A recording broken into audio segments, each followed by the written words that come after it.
African news update on top Accolade news. Across Africa and beyond, tonight's headlines capture a continent in motion, youth defying old systems, economists straining under pressure, and artists rewriting global soundtracks. Their stories of power, pride, and persistence. Let's begin. Madagascar's Gen Z protesters reject Rajoelina's national dialogue. Cabral Libii vows to end Cameroon's exhausted system. Bamako faces chaos as militants hold fuel tankers.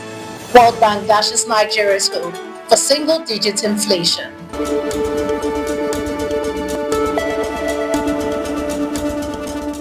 We begin in Madagascar, where a generation says no to empty promises.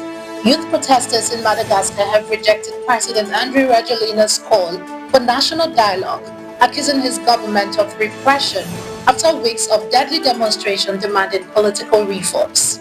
The movement, inspired by Gen Z uprisings in Kenya and Nepal, has grown into the biggest challenge in Rajoelina's rule since his 2023 re-election, fueled by anger over poverty, corruption, and state violence. With at least 22 killed and tensions deepening, the president's reshuffled cabinet and pleas for calm appear to have fallen flat. In Madagascar today, dialogue is not the language of peace, it's the echo of distrust. In Cameroon, another generation is speaking out, not from the streets, but through the ballots.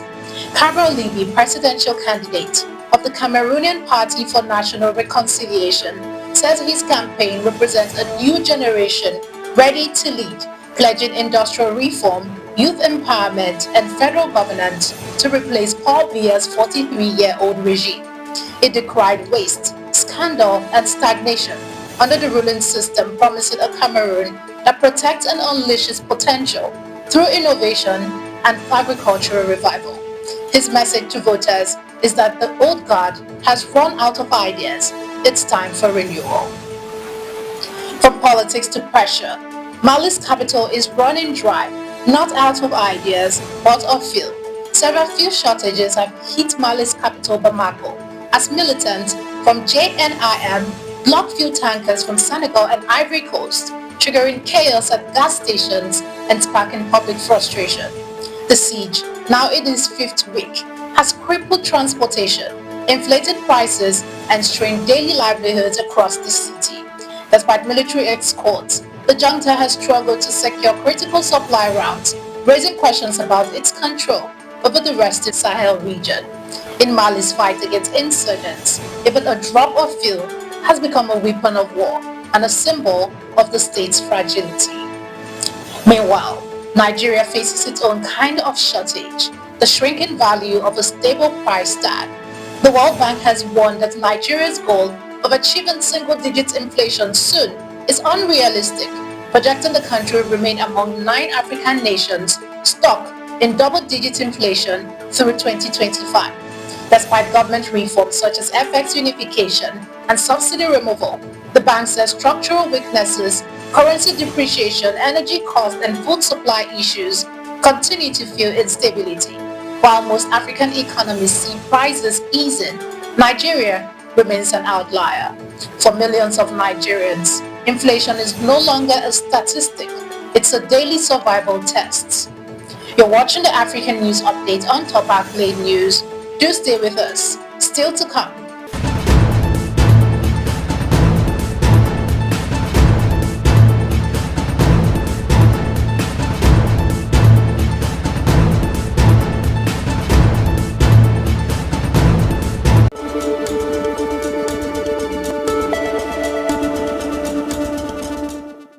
Thanks for staying with us.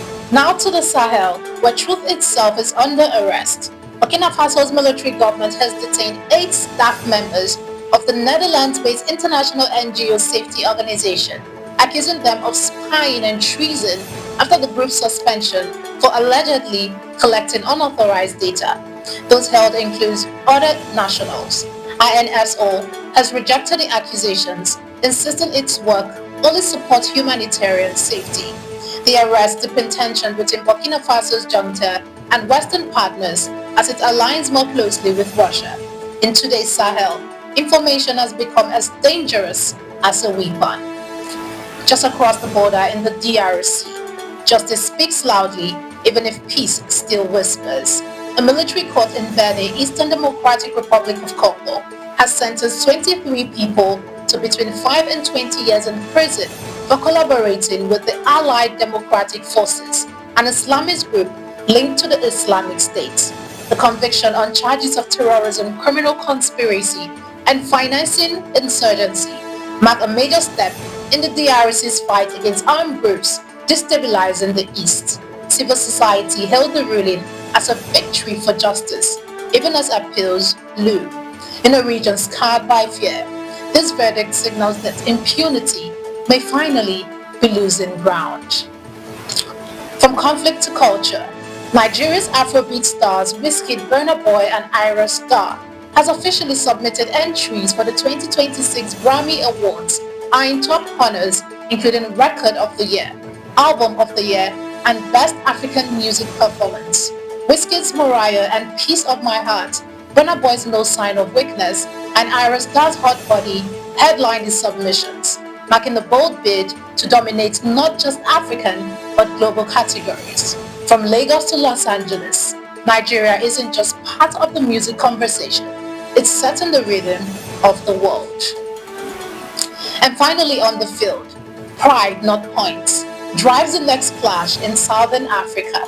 Zimbabwe's Warriors have framed their 2026 FIFA World Cup qualifier against South Africa as more than a match, vowing to restore national pride after recent defeats to Benin and Rwanda dashed their qualification hopes. With morale reportedly high and full squad preparation complete, Coach Michael Nisse's side faces Bafana Bafana on Friday, seeking redemption and respect.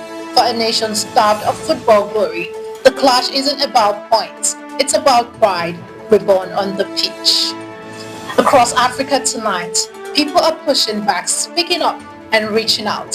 From the ballot to the stage, the streets to the stadium. These stories remind us that resilience isn't just about a headline. It is the heartbeat of a continent still writing its next chapter. I am Ojorumi Okocha, and this is the African News Update on Top Accolade News, keeping you connected to the pulse of the continent.